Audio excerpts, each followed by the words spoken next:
The dark night is drawing in around you. The weather has turned and a sharp, icy gust of autumnal wind rattles the window panes as it whirls around the house. From the corner of your eye, you see a frantic flutter of fabric. The curtains in the breeze, perhaps? You turn your gaze, fearful, trembling in the direction of the movement. And you see a figure. A ghost. You're terrified. You notice the cold, the tingles down your spine, and the clothes. They're from another time. But who do you picture? Is it a lady dressed all in white, or a little girl in a pinafore? Perhaps it is an old man in a dressing gown and nightcap. So often, it is through their clothes that a ghost is described. The cavalier in bucket boots and a feather hat, the Roman in his armour, and the Victorian governess in her long black gown. But why do ghosts, the spirits of the dead, wear clothes? Even the Victorians, ever fascinated with the paranormal, questioned this.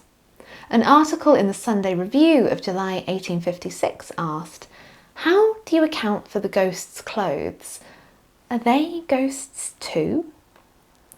Catherine Crowe, a 19th century author of supernatural stories, wrote that if a spirit could invoke up an apparition of its former body, then it could equally conjure up a representation of its former clothes. To other writers, such as one published in the Occult Review, ghosts used clothing to construct identity, to keep hold of who they were in life. After all, if clothing is so important to how the living communicate who they are, why wouldn't it be the same for ghosts? So what do ghosts wear? From Hantu to Yorai and Dibuk to Hupya, ghosts and ghost-type spirits are present in cultures around the world. In European cultures, some of the earliest ghosts took the form of solid bodies clothed in white textiles. But why is that image associated with ghosts?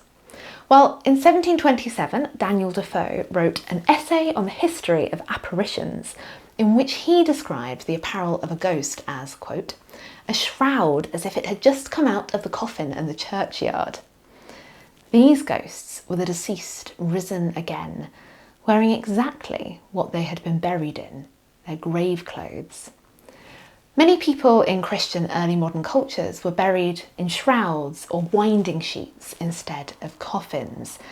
Now these were originally lengths of linen wrapped around the body, but the burying in woolen acts of the 1660s and 1670s actually required the dead to be buried in woolen shrouds to support the British wool trade, even patriotic in death. So that traditional vision of a ghost, a person in a sheet, comes directly from this practice. This wasn't just the idea of the spirit living on after death, but of the dead risen again. The white ghost was very much ingrained in the public imagination in the 19th century. In 1804, the case of the Hammersmith ghost saw Francis Smith mistakenly shoot and kill bricklayer Thomas Millward. Tales of a ghost haunting Hammersmith had been circulating for months. So when Smith came face to face with Millward dressed all in white, white breeches, a white shirt and a white apron, he thought he was encountering a ghost in grave clothes and mistakenly shot and killed him. Really sadly, Millward's wife had begged him days before to wear his grey coat over his clothes, warning him that he would be mistaken for a ghost.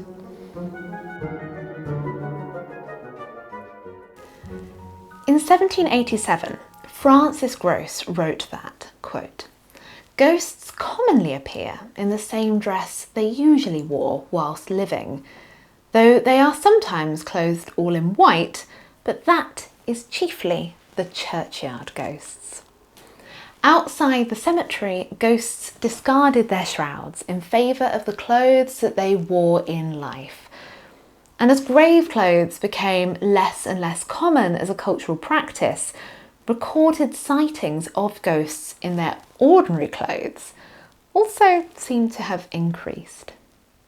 Sometimes such ghosts are mistaken for the living.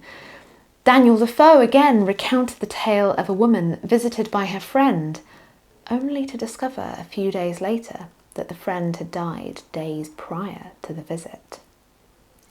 Many ghost sightings are aligned with historical figures, recognisable from famous paintings and period dramas, while others are from iconic moments in history. The Roman soldiers which march beneath the treasurer's house in York, or the headless ghost of Anne Boleyn who haunts Blickling Hall in Norfolk, conjure up these materialised moments from history. And how do we recognise who they are, other than through their clothes? Skeptics have frequently cited the improbability of ghosts' clothing as proof that ghosts are nothing more than the invention of the human imagination. George Cruikshank, the satirist, wrote in 1863 that, quote, "Ghosts cannot, must not, do not for decency's sake appear without clothes, and that there can be no such thing as ghosts or spirits of clothes. Why then, it appears that ghosts never did appear and can never appear." In the early 20th century, the spiritualists of the Society for Psychical Research eagerly tried to prove that ghosts could indeed wear clothes. Frank Podmore cited the practice of burying the dead with grave goods that the deceased could then use in the afterlife.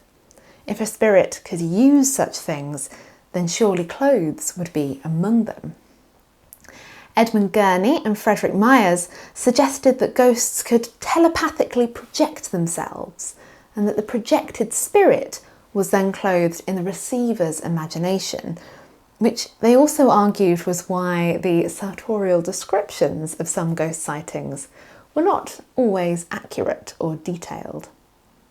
Finally, Newton Crossland believed that the lives of the living were psychically recorded and could be reanimated after death, meaning that they could appear in anything that they wore in life.